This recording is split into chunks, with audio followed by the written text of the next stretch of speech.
Shalom à tous, nous allons continuer au sujet du rapport que nous avons avec la Torah. Alors, on avait fini par le fait que la Torah n'était pas une religion, bien entendu. La Torah n'est pas non plus un mode de vie. Et je vais vous donner quelques arguments. Nous savons que par exemple, aux États-Unis, de plus en plus de goïms suivent les lois de la cacheroute, les lois de l'alimentation. Ah, comment c'est possible?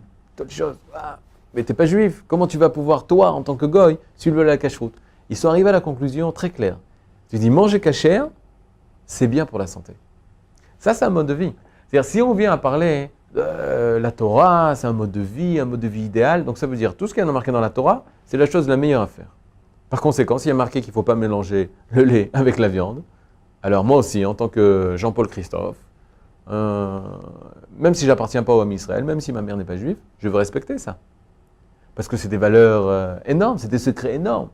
C'est presque des choses que tout seul, la science ne pourra jamais découvrir. Vous seul, grâce au secret de la Torah, par la prophétie, vous avez découvert qu'est-ce qui est bien pour nous les hommes. Or c'est ça l'erreur. Qui a dit que la Torah, ça concernait les hommes? Et là, la Torah d'Israël, bonne ou mauvaise nouvelle, elle ne concerne uniquement Israël. Quoi, moi, Jean-Christophe, je ne peux pas faire la Torah? C'est une autre question. Est-ce que tu as le droit de respecter des lois qui sont marquées dans la Torah? En tout cas, ce qui est clair, c'est que tu n'es pas obligé. Il n'y a aucun commandement qu'un goy doit respecter la Torah. Aucun. Par conséquent, la Torah, oui, elle est seulement réservée à Israël, et pas aux goyim. La Torah d'Israël, je précise. Donc la cacheroute, un goy qui mangera du cochon, super. Un goy qui mélangera le cochon avec du beurre, extraordinaire. Même peut-être moi, j'aurais bien aimé en manger. Un bon cheeseburger, ça aurait peut-être très bien. Qui a dit que c'est mal? C'est mal parce que c'est marqué dans la Torah. Donc c'est mal pour moi. Qu'est-ce que ça veut dire c'est mal pour moi? Je peux pas manger ça parce que c'est marqué dans la Torah. Mais de point de vue objectif, de mélanger du cheeseburger, du fromage avec de la viande, a priori, il n'y a aucun problème. Eh bien, mais il n'y a aucun problème. Si Hachem ne l'avait pas interdit à moi, parce que ma mère est juive, mais à toi, bevakasha, tu peux en manger. Toi, tu n'as pas de rapport avec le peuple d'Israël. Pour toi, bien sûr, il ne faut pas en abuser. Il y a des lois médicales. Mais au niveau de l'objet qui est en face de toi, qui est interdit pour les juifs et permis pour les non-juifs, il n'y a aucun problème. Tu n'es pas immoral si tu mélanges le lait et la viande. Par contre, un juif devient automatiquement immoral lorsqu'il mélangera le lait avec la viande. Et nous sommes arrivés donc à la conclusion extraordinaire de dire que la Torah n'est pas une religion, n'est pas un mode de vie, mais par contre, c'est la nature d'Israël. Et nous devons réapprendre à utiliser ce mot Torah. Et qu'est-ce que veut véritablement dire ce mot Torah? Alors pour cela, je vais vous citer la Gemara, le traité. Traité Nida. Le Talmud a un traité qui s'appelle Nida, qui traite de la femme. Et là-bas, il est marqué au nom de Rabbi Shammai.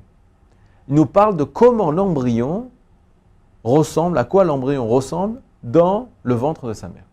Il nous décrit la même description que nous pouvons voir aujourd'hui grâce à des appareils hyper sophistiqués, de voir la position de l'embryon dans le ventre de sa mère. Tout est replié, la tête entre les mains, entre les genoux, etc., etc. Mamash, comme ce qu'on a découvert il n'y a pas si longtemps que ça. Et la Gemara rajoute quelque chose de très très important. Umelamdim oto et kol à Torah kula. On lui enseigne toute la Torah. C'est-à-dire que dans le ventre de la mère, on lui enseigne toute la Torah. Et lorsqu'il sort, on le fait jurer. Quel serment doit-il donner? Il dit, je jure d'être tzaddik. Il jure. Et ne sois pas un rachat, ne deviens pas méchant, ne sois pas un mécréant. Et il jure. Et lorsqu'il sort au monde, alors on lui donne une frappe, certains disent que c'est ici, la frappe à la bouche pour lui faire oublier tout ce qu'il a appris. Première question, qu'est-ce que ça veut dire qu'on lui apprend toute la Torah dans le ventre de sa mère? Mais il y a un ange à l'intérieur qui est en train de lui enseigner avec le livre et il commence à enseigner la Gemara. Comment c'est possible une chose comme ça? Deuxième question, encore plus difficile à comprendre. Après lui avoir enseigné toute la Torah, puis Tom, tu lui fais tout oublier? Qu'est-ce que c'est? Pourquoi tu fais tout oublier la Torah? Après que tu t'es passé autant de temps à lui apprendre avec un ange en particulier, Tu veux lui faire oublier toute la Torah? C'est dommage. Nous allons donner l'explication de la Gemara. Une chose tout à fait extraordinaire, c'est que l'homme, lorsqu'il va étudier une Gemara, où il va entendre des midrashim, alors il faut faire très très attention. Est-ce que ce qui est marqué dans la Gemara, c'est exactement ce qui va se passer de façon extérieure comme je me l'imagine? Alors il faut faire attention. La Torah, la Gemara, tous les enseignements de Rachamim viennent nous parler non pas du physique, de ce qui se passe, là du métaphysique. C'est-à-dire que si la Gemara nous parle de la position de l'embryon, c'est pour nous donner des détails métaphysiques au niveau de la morale, au niveau de la volonté divine, au niveau de la morale divine. Mais pas pour nous donner un cours de biologie ou un cours d'anatomie. La Gemara n'est pas là pour ça, la Torah n'est pas là pour ça. Pour ça, se trouvent les sciences, se trouve l'université. Mais la Torah, elle va t'expliquer le métaphysique de l'être. Alors qu'est-ce que ça veut dire? Quel rapport avec cette histoire de l'embryon où l'on prend toute la Torah? La Torah veut nous dire la chose très claire. De la même façon que dans le ventre de la mère, qu'est-ce qui se passe au niveau de l'embryon? L'embryon devient petit à petit, l'embryon grandit jusqu'à devenir la forme d'un homme. L'ADN se développe, les membres se développent, tout se développe. De la même façon qu'il y a des ADN au niveau du corps, au niveau du physique, il y a des ADN au niveau métaphysique. Les ADN métaphysiques, c'est la Torah. Les lettres qui forment l'ADN métaphysique de l'être, c'est les lettres de la Torah. Bereshit, Bet, Resh, Aleph, Shin, Yud, Tav, etc., etc. Toutes les lettres de la Torah, ce n'est autre que l'ADN de l'être. Où est-ce qu'elle est marquée la Torah? Ici, à l'intérieur de nous. Quoi, vous les Juifs, vous avez ce secret-là que votre Torah est marquée dans votre être? Non. Regardez qu'est-ce que la Gemara dit. La Gemara n'a jamais dit à quoi ressemble l'embryon juif. Elle n'a pas dit ça. La Gemara demande Lema, Nimshela ou Bar Bemeimo. À quoi ressemble l'embryon dans le ventre de sa mère? De quelle mère? De toutes les mères. Quoi? Même les goïms? Même les non-juifs. Quoi? Même les animaux? Même les animaux. La mère est-elle celle qui est capable de donner la vie? Dans cette vie qu'elle va donner à l'enfant, elle va lui mettre à l'intérieur de lui toutes ces lois naturelles de l'être. Vous avez compris ce que c'est la Torah? La Torah, ce n'est pas une chose extérieure. La Torah, traduction, c'est les lois de ma vie. Les lois de la vie naturelle qui est en moi. Et maintenant, on va voir beaucoup de choses à apprendre. On va voir beaucoup de Torah. Il va y avoir la Torah d'Israël, la Torah de la vie d'Israël qui est particulière, mais aussi il va y avoir la Torah du chinois. Quoi, le chinois aussi a une loi particulière, bien sûr. De la même façon qu'au niveau physique, il est particulier. Au niveau intérieur, métaphysique, là aussi, il a une loi naturelle. Mais où est-ce qu'elle est marquée cette Torah? La Torah, elle est marquée dans chaque chinois.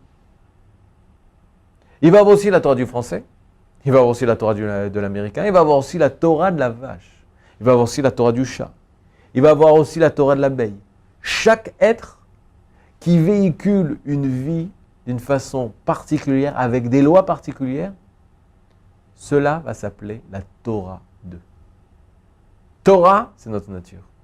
Torah, c'est ce qui est marqué dans l'être. Ce n'est pas une philosophie, ce n'est pas une religion, ce n'est pas un mode de vie. C'est la loi de l'être qui véhicule la vie toute particulière qui passe par cet être. Ça, c'est la Torah. On a une chance. L'homme Israël a une chance toute particulière. Quelle est sa chance? Que le peuple d'Israël a été le seul auprès duquel la source de tous les existants, l'infini Baruch Hu, a voulu dévoiler de façon très claire qu'a-t-il marqué à l'intérieur de nous? Quelle est notre nature? Ça a été donné en l'an 2408, 2448, Slécha, lorsque, après la sortie d'Égypte, nous avons reçu la Torah au Sinaï. Là-bas, on nous a dévoilé qu'est-ce qui était marqué à l'intérieur de nous.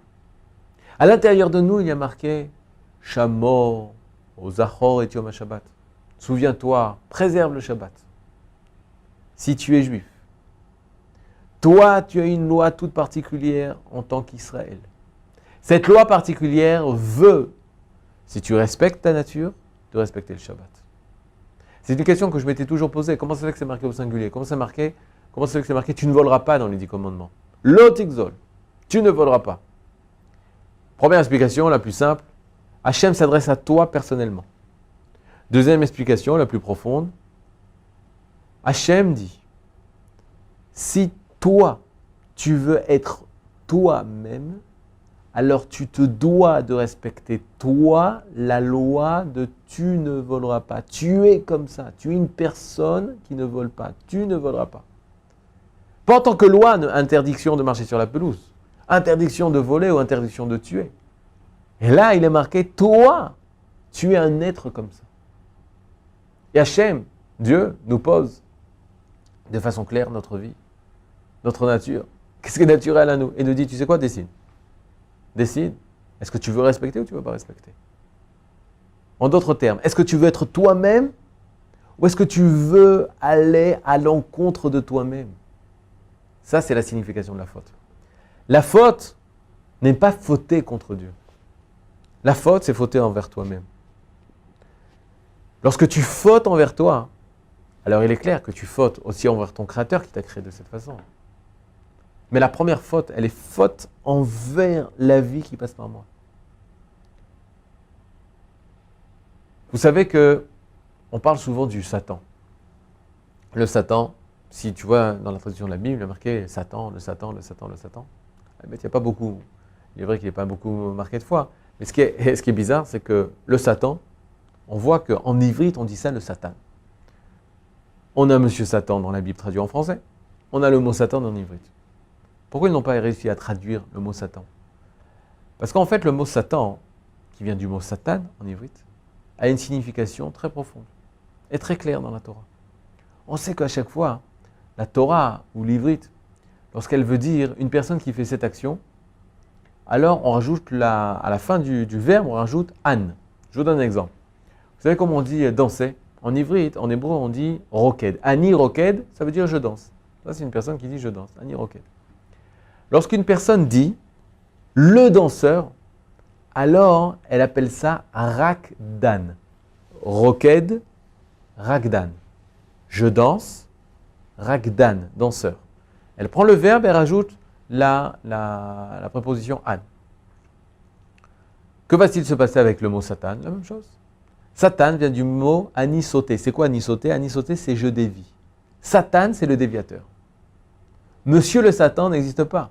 Le Satan, c'est la personne qui dévie. Je dévie de ma nature. Ça, c'est la véritable signification du mot Satan. Alors là, on a une chose extraordinaire. Dévier. Dévier, c'est la faute. J'ai cherché dans les dictionnaires et on découvre qu'au niveau étymologique, le mot dévier, dans l'ancien français, voulait dire dé, annulation, c'est-à-dire dé, ça veut dire ne pas, vier, vivre. Dévier, ça voulait dire mourir.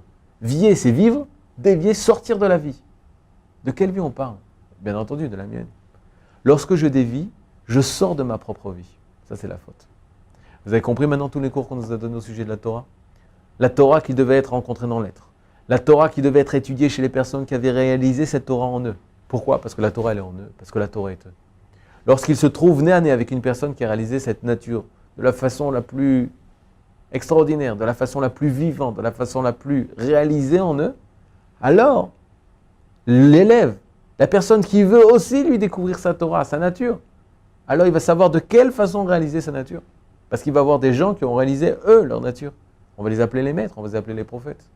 La Torah n'est pas une doctrine. La Torah n'est pas une religion. La Torah n'est pas une liste de lois qu'il faut faire pour faire plaisir au Dieu.